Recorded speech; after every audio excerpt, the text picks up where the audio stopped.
Hello guys, তোমরা যেহেতু সবচেয়ে বেশি পছন্দ করো খাবারের ভিডিও, তাই আমিও আজকে একটি খাবারের ভিডিও নিয়ে আসলাম। তোমাদের সাথে মূলত শেয়ার করব আমার দুপুরের মেনু। ফার্স্ট অফ অল আমি নিয়ে নিলাম গরম গরম ধোয়া ওঠা ভাত আর সালাদ আর একটি লেবু। তারপর নিয়ে নিলাম শুটকি দিয়ে কলমি শাক ভাজা। তারপর একটু লেবু চিপে ভাত দিয়ে কলমি শাক ভাজা মেখে খেতে আমার কাছে খুবই ভালো লাগে। আর শুটকি দিয়ে কলমি শাক ভাজাটা আমার কাছে খুবই প্রিয়।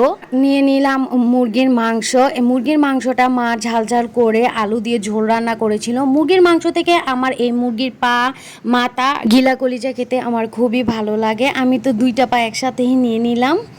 আমাকে মাংস না দিলেও হবে, এগুলো দিলেই হবে। এরপর আমি ভাতের সাথে একটু লেবু চিপে মুরগির মাংসের ঝোল দিয়ে খুব ভালো করে ভাতটা খেয়ে নিলাম।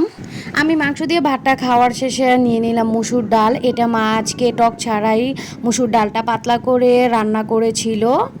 মুসুর ডাল দিয়ে ভাতের সাথে একটু লেবু চিপে আর মাংস নিয়ে এভাবে খেতে কার কার ভালো লাগে? আমার কাছে তো খুবই ভালো লাগে। আমি ভাতটাকে ভালোভাবে মেখে খুব ভালো করে খেয়ে নিলাম। ভাতের সাথে লেবু খেতে আমার বরাবরই ভালো লাগে। আপনাদের কার কাছে কার কার কোন খাবার ভালো লাগে অবশ্যই কমেন্ট করে জানাবেন। যেহেতু কলমি শাকটা আজকে ভালো হয়েছিল, তাই আমি আরেকটু কলমি শাক নিয়ে নিলাম। এরপর ডালের সাথে ভাতটা আর কলমি শাক মেখে আমি খেয়ে নিলাম। আর আজকের দুপুরের মেনু তো আমার খুব বেশ হয়েছিল। আজকের মতো খেতে খেতে বিদায় নিচ্ছি। আল্লাহ হাফেজ।